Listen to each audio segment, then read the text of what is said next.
Popular opinions, unpopular opinions. We all have them. We see one of these categories more than the other due to the simple fact that most unpopular opinions are shit. For example, I tweeted this? Talk about a honeymoon period, Jesus Christ. Oi lads, Crypto here, and as we all know, judging by the fact that I have made numerous top 10s and many videos telling Gearbox what to do with their game, I have the canon opinion. As always, this is confirmed by God. I had a vision in which he brought this news down upon me, no cap, this definitely happened. So in today's video, I will be showing off and judging your unpopular opinions. I made this tweet not too long ago, shut up, asking you to submit them, and fast forward to present day, today is finally the day to talk about them. I'll pretty much just be giving my 2 cents on your takes and evaluating your point. It's as if I'm the viewer this time around and you're the content creator whose opinion I get to judge. Oh, how the turntables, baby. But anyway, feel free to disagree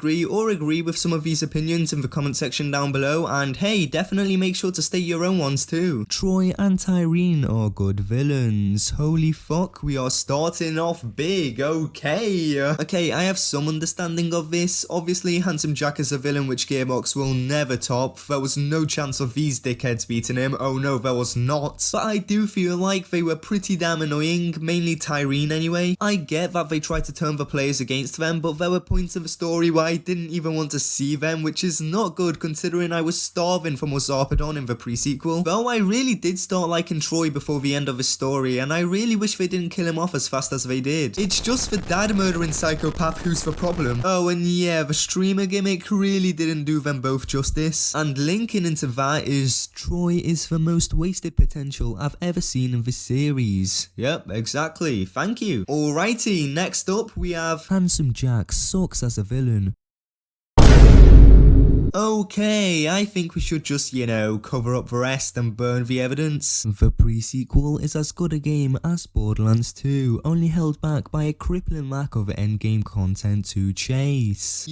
I actually believe that if the pre-sequel had all of its DLCs released, it would have been better than Borderlands 2. Yeah, blah blah blah, may the power of Christ compel me, whatever. The only things I think the pre-sequel slacked on was the raid boss, the drop sources, and the amount of endgame. But realistically though, I think it did story, characters, final boss, skill trees, and rarity better, and all those things are what Borderlands 2 is famous for doing well. But yeah, definitely an unpopular opinion for sure. It's actually so saddening to see how many people have never done even one pre-sequel playthrough. Like, your cock is turning into one of Tyreen's husks, man. You're teasing yourself here, lads. God, I miss Borderlands 1 weapon proficiency, and don't care for brand-based bonuses in skills or gear. I guess you can say they kinda returned in Borderlands 3, where if you kill 100 enemies with the same manufacturer, you get a new weapon mailed to you from that manufacturer, but it's just not the same. Please bring them back. Either. Enough said. That's unpopular? I dunno, bro, the director's cut was kinda good. Like Borderlands 2 and the pre-sequel, I don't see the point in having something like Guardian rank. Game is playable without it, and I don't know why this is still a thing. Not trying to be the ultimate Borderlands pro, but yeah, in my opinion, Guardian rank is literally the easy difficulty. Yeah, I have mixed feelings on this too. I feel like Badass rank was much more balanced than Guardian rank is, and didn't impact you too much. Whereas with Guardian rank, things like Groundbreaker used to make my soul leave my body pre-nerf, and things like Too Angry to Die and Hollow Point are still busted, though things like Come On and Slam are huge additions to gameplay and are great to have. So I don't know, I think Guardian rank is fine as it is, but having more balanced skills next time around would be pretty swag. I wish Borderlands 3's story took itself more seriously from the get-go, because there was only a few changes that could have really set the tone at ease for release. I agree. It's weird doing a playthrough where you go straight from Borderlands 1 to Borderlands 3. It's like Gearbox have created some multi-universe shit. For real though, how did we get from this to streaming, simping, and traveling throughout multiple planets every 10 minutes? It feels weird for sure, boss man. I really don't like how the devs listen to the community too much. I appreciate the communication, but some decisions were not good for the game. Some people don't know what they need.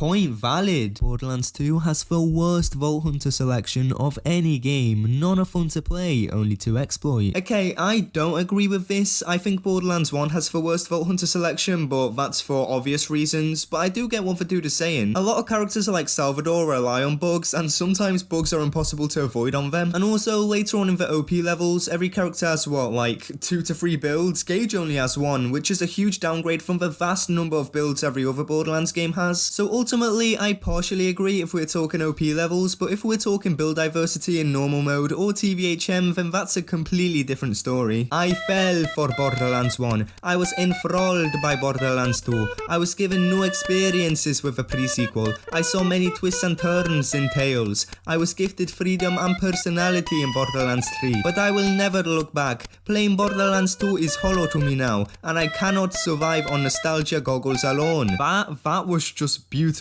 Oh my god.